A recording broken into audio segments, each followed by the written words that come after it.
Bom dia, pessoal! Gente, é um prazer estar com vocês. Agradecendo aí mais uma vez o Bruno pela oportunidade. É um evento que, sem dúvida nenhuma, nos últimos anos eu participo ativamente. Desse de São Paulo é a segunda vez, mas tive a oportunidade também de participar de Goiânia, eu tive a oportunidade de participar de Fortaleza. E é um evento que, literalmente, eu recomendo para todos os meus amigos, clientes, porque a gente aprende muito.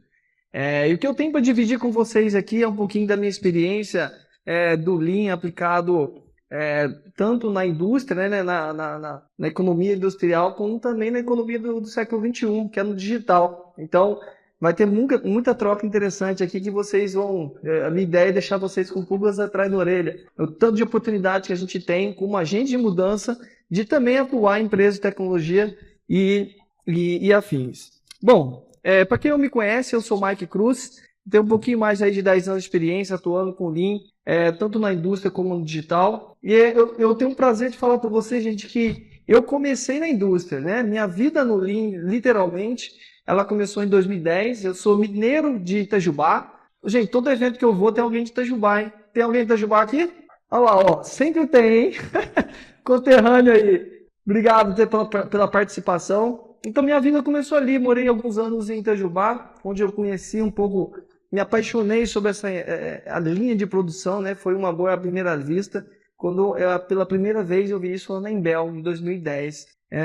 Bom, de 2010, eu falo para vocês que em 2014 ali foi o ponto de inflexão na minha carreira, aonde eu saí da indústria e eu fui para a empresa de consultoria, né? Eu fui para tecnologia. Mas eu fui para tecnologia trabalhar com gestão de projetos. Mas o Lean, ele nunca sai da gente, né? Eu cheguei lá naquela empresa, literalmente 100% digital, consultoria, tecnologia. Eu atuava com um cliente dos Estados Unidos, a TIT.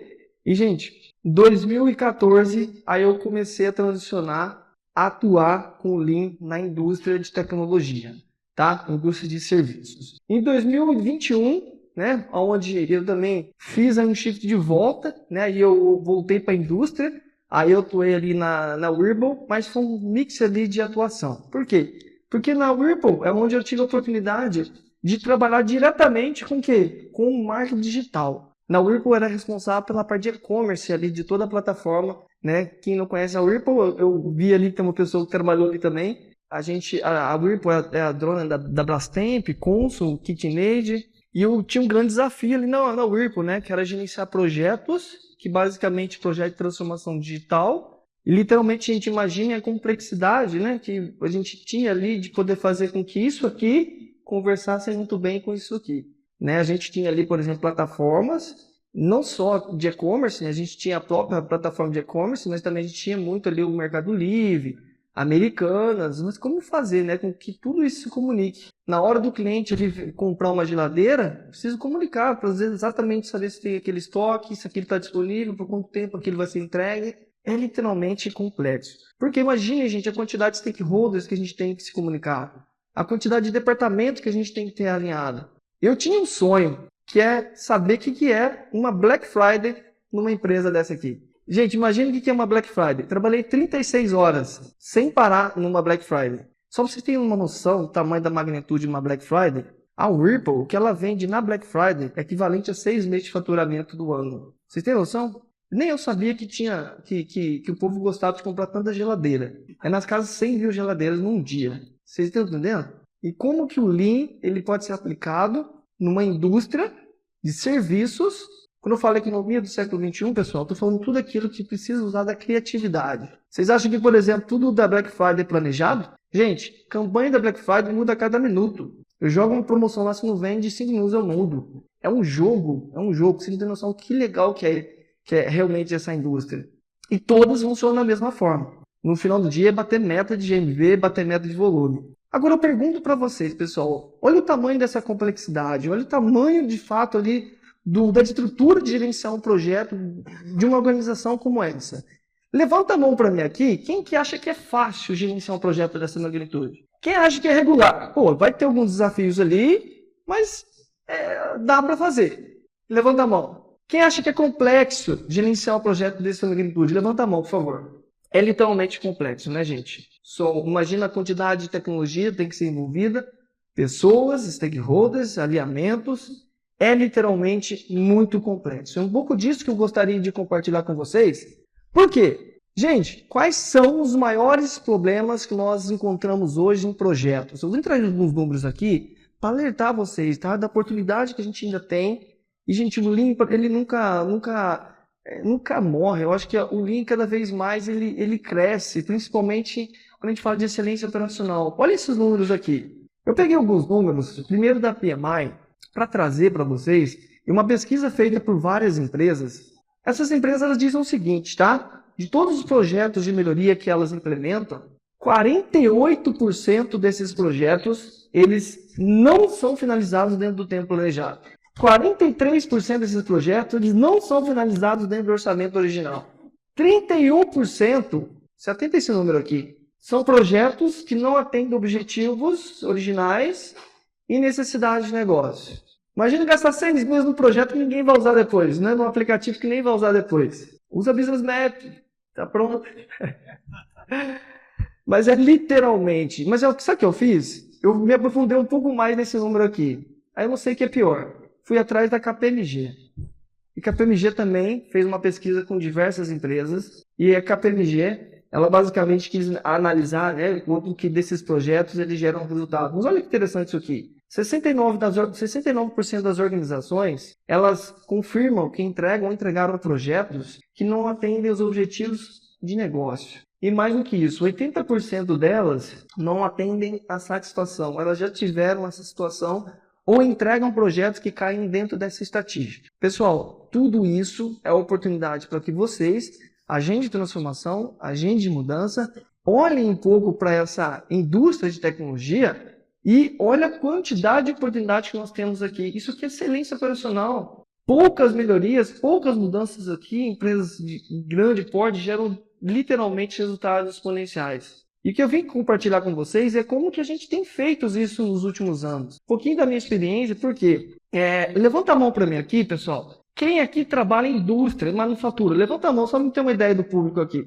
Talvez 70% de vocês trabalham com Lean na manufatura. Quem aqui trabalha com Lean no digital? Trabalha em empresa de serviço? Levanta a mão. Se tiver 15 pessoas aqui é muito. E é legal isso, tá? Eu vou compartilhar algumas diferenças aqui que a gente tem indicadores, princípios e valores são aplicados nos dois segmentos de serviço, mas no final do dia elas têm muita concordância. Vou dar um exemplo aqui para vocês. Nós crescemos e aprendemos que na economia industrial, quanto menos variação no seu processo, melhor, certo? Eu preciso reduzir variação. Eu preciso, por exemplo, se eu tenho uma produção desse tipo aqui de equipamento, que é tudo igual, que é preto, precisa funcionar, quanto menor a variabilidade de uma entrega desse produto, mais eficiente é meu processo. Na economia do século XXI, variação que gera valor. Quer dar um exemplo? Eu vou usar um exemplo do Bruno aqui para esse evento do Fórum Nacional Lean. Um evento hoje do Fórum Nacional Lean, ele possui o mesmo processo. Só que se o Bruno não tem criatividade em cada cidade fazer algo diferente, esse evento não existe. Imagina uma empresa de marketing digital. O processo para gerar uma campanha de marketing digital é o mesmo, mas cada campanha é diferente. A variabilidade desse tipo de serviço é o que gera valor neste negócio. Não dá, por exemplo, fazer uma mesma campanha do Dia dos Pais, pegar essa mesma campanha e querer colocar no Dia das Mães. Não dá para pegar uma campanha das mães e colocar na Black Friday, não vai funcionar. Já mudou a necessidade, já mudou o serviço, já mudou o momento. Um evento como esse aqui, se for exatamente igual lá em Goiânia, lá em Fortaleza, não vai funcionar. Eu tenho que levar em consideração o público, tem em consideração o custo que vai exigir, que é diferente dentro daquele local. O que aquela galera quer ouvir, a indústria que existe ali, quem são o público, é diferente. A indústria do século XXI, a variação que gera valor. Um dos primeiros princípios que não muda independente da indústria é o System Thinking, o pensamento sistêmico. Eu gosto sempre de compartilhar nesses eventos que a gente concorda em várias palestras, em vários pontos, mas tem uma coisa que a gente sempre concorda é que não dá para querer criarmos uma organização Lean simplesmente fazendo melhorias pontuais. O System Thinking é uma mensagem para todos nós, gente. A gente precisa chegar, independente de onde a gente está, e entender como a empresa ela funciona. Muito mais do que só aquela caixinha que eu atuo. Uma empresa Lean, isso aqui não é eu que digo, né? O próprio Dani diz que 94% hoje de todos os problemas eles pertencem ao sistema. Somente 6% ali são atribuídos aos indivíduos. Por quê? Isso aqui fomenta, reforça o quanto que a gente tem que começar a olhar um pouco mais a organização como um sistema. Muito mais do que só aquele ponto da curva que eu atuo.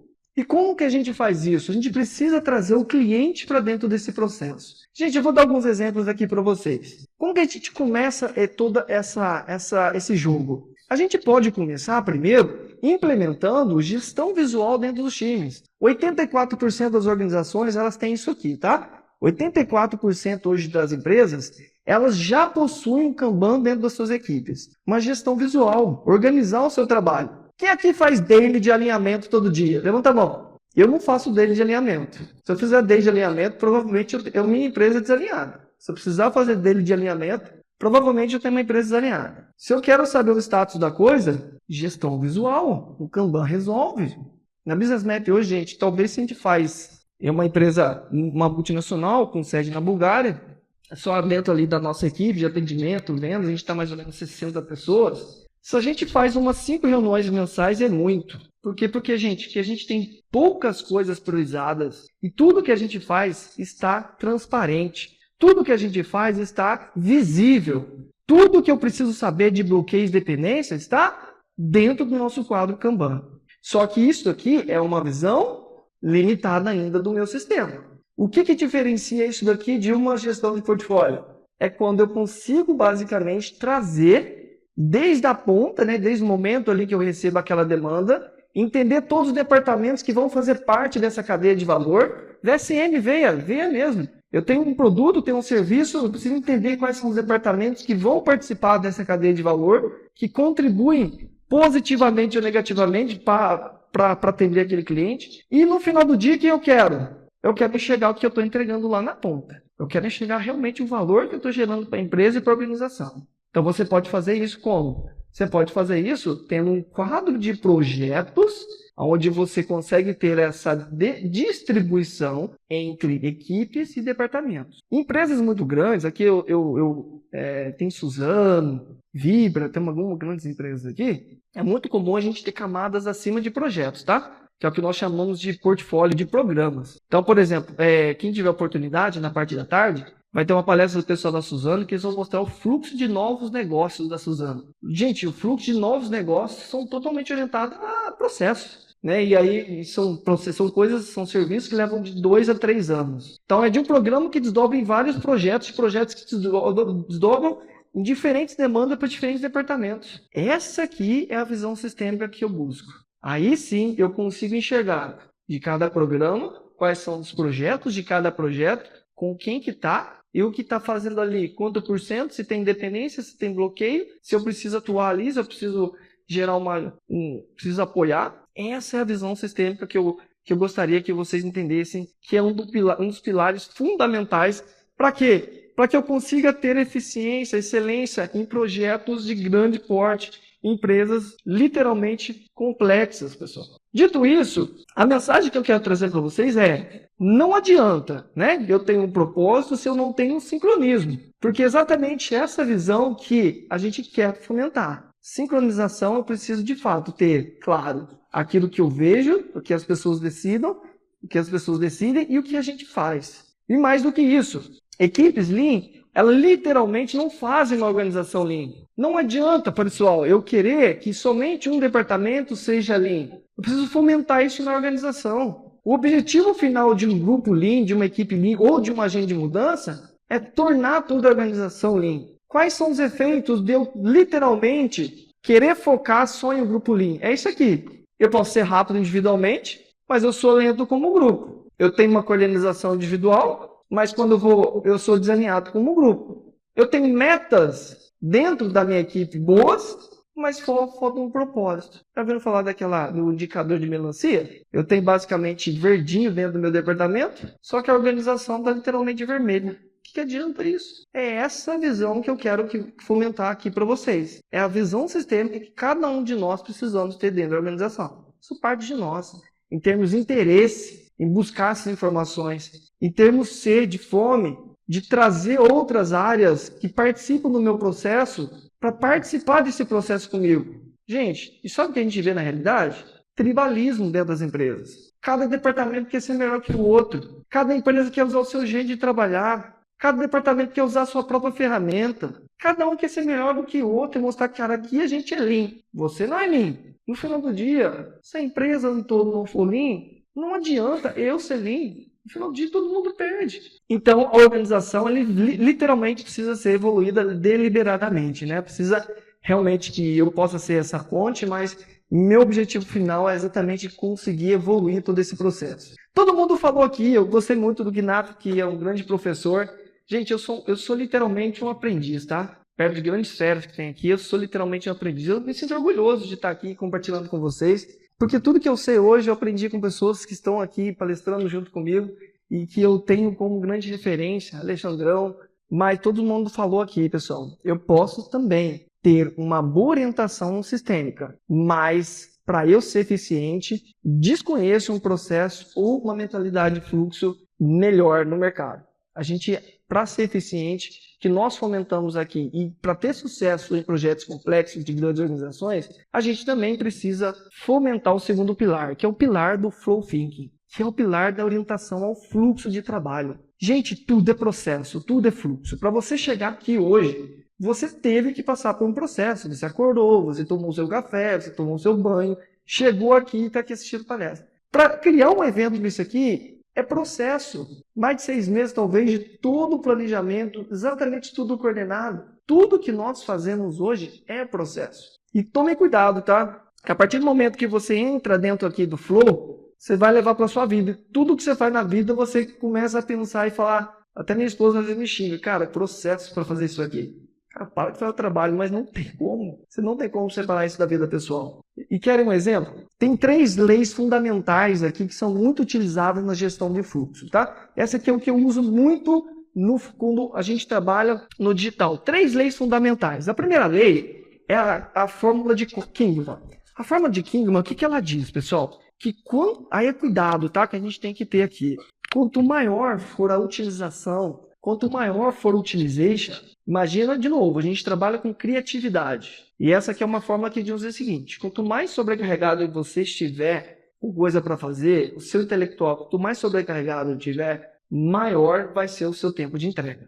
Não dá, ainda mais hoje, economia do século XXI, achar que ser produtivo é tentar fazer várias coisas ao mesmo tempo. Tudo aquilo que exige inteligência intelectual é um abismo pensar de que eu consigo fazer mais de uma coisa ao mesmo tempo e ser eficiente dessa forma. Quer um exemplo? Recentemente passei por isso aqui no aeroporto, sobre locação, overbooking no aeroporto. Check-in, embora tenha máquina ali, pessoal, atendimento é individual. Quanto maior for esse utilization, menor vai ser meu tempo de entrega. Mas ela vai demorar para poder fazer esse check-in. E olha o risco de eu fazer errado, hein? Olha o risco de eu fazer errado. Segunda fórmula, resolução de gargalos. Gente, nós temos hoje no Brasil o maior porto da América Latina. E por muitos anos esse porto aqui foi um dos piores. Por quê? Baixa eficiência, né?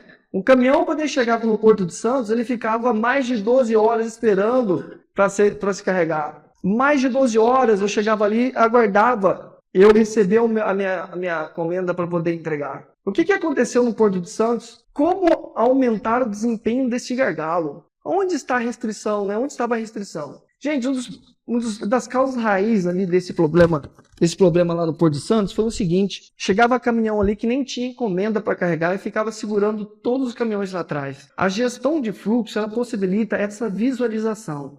Aonde está a restrição do seu gargalo? No caso aqui do Porto de Santos, sabe o que eles fizeram? Eles desenvolveram um aplicativo, todo um sistema, literalmente complexo, tá?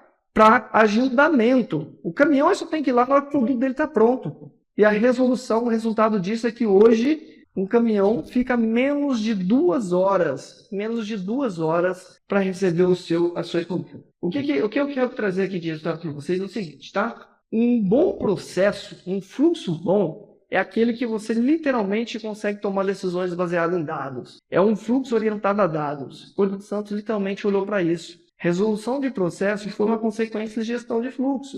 E a terceira forma é a forma... E aqui existem 5 passos de foco, né? Não adianta também olhar só para aquele gargalo e falar que o problema está ali. Aqui algumas dicas interessantes para vocês. É necessário identificar melhor essa restrição, mas tem que explorar, tem que subordinar um pouco mais, né? Tem que ter, dependendo do serviço, mais amostras ou menos amostras e por aí vai. Então eleva essa restrição literalmente para enxergar se ali é a causa, tá? Mas aqui é um conceito que nós usamos muito na gestão de fluxo. E a terceira fórmula, aqui talvez muitos de vocês já ouviram falar, que é a lei de Little. Ou talvez não, a maioria aqui de indústria. Quem já ouviu falar da lei de Little, levanta a mão. A lei de Little é uma fórmula literalmente verdadeira. Pessoal, qual que é o oposto de fluxo? É estagnação. A lei de Little, ela prega muito sobre o seu tempo de ciclo. Faça esse cálculo, tá? Se você hoje já tem uma gestão de fluxo no seu processo. Pega a quantidade de trabalho que você tinha no período, dividido pela vazão que você teve naquele período, você vai saber qual que é o seu lead time daquele processo. E a lei de Little, ela prega muito sobre quanto mais coisa você tem em andamento, menor vai ser a sua produtividade e maior vai ser seu tempo de entrega. De novo, quanto mais coisas eu tenho fazendo ao mesmo tempo, quanto mais coisas em andamento, maior vai ser meu tempo de ciclo, mais eu vou demorar para entregar aquele serviço e menor vai ser a minha produtividade. Essa é uma forma literalmente verdadeira que funciona. É cientificamente provado, pessoal. Tá? Se você pega, por exemplo, 3 serviços, vou levar aqui para o pessoal. Eu tenho um TCC para terminar, tem 3 meses, eu tenho uma certificação para concluir e eu tenho um trabalho científico. Pega as 3 e faz ao mesmo tempo. Cada uma delas talvez vai demorar uns 4 meses para terminar. Pega uma por vez. Estuda para a certificação, 2 semanas tomada. Pega esse TCC, 2 meses você finaliza. O tempo de ciclo para cada um de serviço é literalmente comprovado que ele é reduzido. Mas isso é válido, claro, cara, se você tem dado histórico, se você literalmente tem serviços que são incluídos, toma cuidado, tá, com o Kanban físico, que você perde muito dado. Você pode até usar o Kanban para uma gestão visual, mas o Kanban, o quadro Kanban, ele é só uma ferramenta, tá? Ele é só uma ferramenta de todo o método. Se você perde todo esse histórico, você não consegue evoluir, você não chega nessa fórmula nunca, você não consegue olhar para melhorias. Então toma cuidado também com esse ponto. Mas no final do dia, o que eu quero provocar aqui? Não dá para voar cegamente. Olha a quantidade de indicadores aqui que a gente pode ter simplesmente tendo um olhar de fluxo na organização. Eu posso enxergar qual é o meu system lead time, qual que é o customer lead time, eu posso enxergar aqui a quantidade de trabalho em andamento, ter visibilidade dos meus bloqueios, enxergar qual que é a taxa de entrega. Para tudo isso, responder a vocês o seguinte: qual é a minha capacidade? Eu não vou fazer essa pergunta aqui não, mas toda vez que eu faço essa pergunta aqui, poucas pessoas conseguem me responder. Qual a capacidade da minha equipe de entregar projetos de melhoria? Se eu perguntar para vocês, nos próximos 3 meses, quantos projetos a gente consegue entregar? Literalmente, poucas pessoas conseguem falar assim, eu sei. Porque se você não sabe qual é a sua capacidade, o que vai acontecer? Um grande problema da economia do século XXI. Abuso nas empresas. Sobrecarga de trabalho. Não adianta ter Kanban, pessoal, se você ainda continua empurrando o trabalho. O Alexandre falou muito bem disso. Fluxo puxado. Kanban no final do dia não é sobre o quadro. É como você organiza o seu trabalho. Olha a diferença. Terceiro, resultado econômico é o grande KPI de sucesso disso tudo. Ter uma organização lean, um trabalho bem organizado, com as pessoas muito bem orientadas, com uma cultura lean, nada disso importa se a gente não olha para resultado. Então eu posso ter uma cultura de system thinking, eu posso organizar todo o meu trabalho orientado a fluxo, eu vou ter eficiência, mas se eu não fomentar na minha organização uma orientação a resultado, de nada disso importa, pessoal. Esse aqui é um desafio cultural que todos nós temos que fomentar nossa gente lean. Por quê? Porque às vezes o problema está aqui, tá? Está aqui. São métricas de vaidade. Eu entrego 10 projetos por ano. Pouco importa. Quanto de resultado cada projeto tem entregue para a organização? Esse é um dos pilares, talvez, que a nossa solução, para quem não conhece a Business Map, que é uma solução lean de processos orientada a resultado, essa última frase que a gente fala orientada a resultado é por quê? Porque a gente fomenta que você coloque indicadores de sucesso, CTQ, né? O Critical to Quality. Qual é a medida de sucesso do projeto? Essa é a cultura que a gente tem que ter nas organizações. Por quê, gente? Taishi dizia muito isso na Toyota, né? A Toyota, ela tinha muito essa cultura onde eles olhavam desde a entrada de um pedido Até quando? Até onde eles coletavam esse pagamento. Então, basicamente, o que a Toyota fazia era tentar reduzir essa linha do tempo, né? Desperdício, o que não agrega um valor. Mas olha nessas palavras aqui, eles olhavam até onde? Até a ponta, até a coleta do pagamento, ou seja, até o resultado que isso gerava. Desenvolver uma cultura organizacional, literalmente,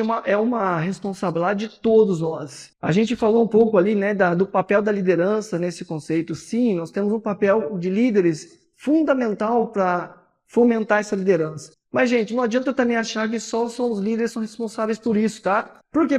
Do que é formada uma cultura na organização? Ela é formada por comportamentos e valores. Aqui, a empresa ela atua. Aqui é coração, gente. Valores é individual. Comportamento, a liderança, ela impacta. Ela tem todo um papel fundamental ali para a gente identificar o que tem, de fato, gerado, né, boas práticas ali que tem impulsionado essa cultura. Mas valores é a gente. Se a gente não querer mudar, ninguém muda. Não é verdade? Posso querer, poxa, a minha empresa ela seja lean. Mas se nem eu quero ser lean, dificilmente a gente tem resultado nesse ponto. Legal. Então, cultura orientada em resultado é muito mais do que eu ter métricas de eficiência, tá? O que eu quero fomentar com vocês é busquem entender esse resultado aqui, ó. A gente precisa olhar também o que a gente está fazendo está gerando de valor para a organização. O que é bom para a empresa, o que é bom para o cliente. Hoje a gente olha, a gente vê muito se falar, né, em muitos artigos. Você tem que ter o olhar do cliente, você tem que se colocar no cliente. Sim, pessoal, mas assim, não dá também só para olhar para o cliente, não, tá? Se a gente não olhar para a organização, o que é bom para nós também, nada disso adianta. Hoje eu falo alguns nãos para os meus clientes. Por quê? Propósito, né? Propósito muito claro, da onde a gente quer chegar, para onde a gente quer ir. Então, sim, se você tem uma cultura orientada a resultado, muitas vezes isso vai te impulsionar a ter que falar não para o cliente. Tá?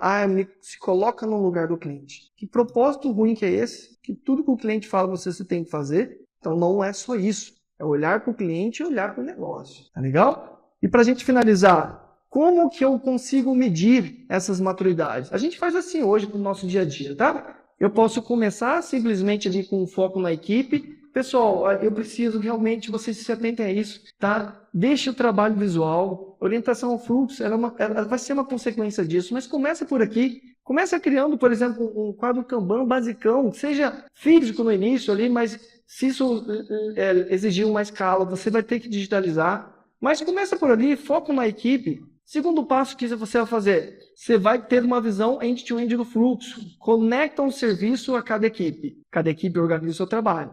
Para o seu próximo passo, orientação a serviço. Terceiro passo, visão de portfólio orientada a resultado. Começa com tarefa, depois serviço, depois resultado. Aí é uma conversa diferente. Para eu chegar nesse resultado, quais são os projetos, para entregar esses projetos, quais são os entregáveis. E de quais departamentos. Então, isso aqui é o terceiro nível de maturidade que nós encontramos nas organizações. E também pode ser o terceiro passo para você evoluir. Para quê? Para ter literalmente uma companhia de excelência. Uma empresa de sucesso. Então, uma empresa de sucesso é aquela que literalmente ela tem resultados econômicos estáveis. Ela consegue literalmente enxergar desde a ponta, da entrada da demanda, mas ela fomenta dentro das organizações essa visibilidade de resultado. É muito comum, tá? A gente encontrar organizações com cultura de tarefismo, cultura de incêndio. Aqui, poxa, é só incêndio toda hora. Alguém vive por isso? Ou só eu? É só incêndio, cara. É só incidente. Gente, isso não é saudável para ninguém. Tá? A empresa que só trabalha com incêndio e urgência, ela literalmente está fadada ao fracasso. Porque você pega, por exemplo, empresas como a Google, a Microsoft, os caras estão pensando em 7 anos, cara. Gente, eu estou nessa indústria há mais de 7 anos. A gente tem que pensar o que vai ser a empresa daqui a 7 anos. Senão a gente morre. 10% das minhas entregas, talvez 20%, elas precisam ser o business usual. Ela atender ali para manter o meu produto funcionando. Mas eu tenho que ter um bom investimento para olhar para o futuro. Identificar aqui a gente de tecnologia nova. Por exemplo, AI, né? AI existe há mais de 20 anos. Vocês sabiam disso? Há mais de 20 anos. Agora o negócio pegou, cara. Mas tem coisa que a gente está estudando para daqui a 20 anos. Mas não é fácil, tá? Então, comece por onde está. Isso aqui é um dos princípios Lean. Comece por onde você está hoje. Vocês viram ali, dá para começar de forma bem básica. Uma gestão visual vai funcionar muito bem. Você precisa saber onde você vai. Então, não adianta eu ter uma boa estratégia, não adianta eu ter boas intenções. se basicamente eu não sei comunicar, não tenho algo que consiga garantir que isso chega ali na ponta. E tenha um mapa, né? Tenha pessoas, tenha experiência que ajude você a saber se você está no lugar certo. A melhor forma de você saber isso é perguntar para o seu cliente. Tem 3 formas de você saber se você tem um bom processo. Se, primeiro, o seu cliente está satisfeito com as entregas. 2, se você literalmente tem um ambiente sem abuso, sem sobrecarga de trabalho. E 3, se esse processo está gerando dados para você tomar a decisão. Deixa disponível aqui as minhas redes sociais. Hoje eu estou mais ativo aqui no LinkedIn e no Instagram. No Instagram, quem me seguir, eu sigo de volta, tá bom? E, mais uma vez, Bruno, obrigado, tá, pela oportunidade aí. Pessoal, espero que tenham gostado. Muito obrigado aí pelo tempo de vocês.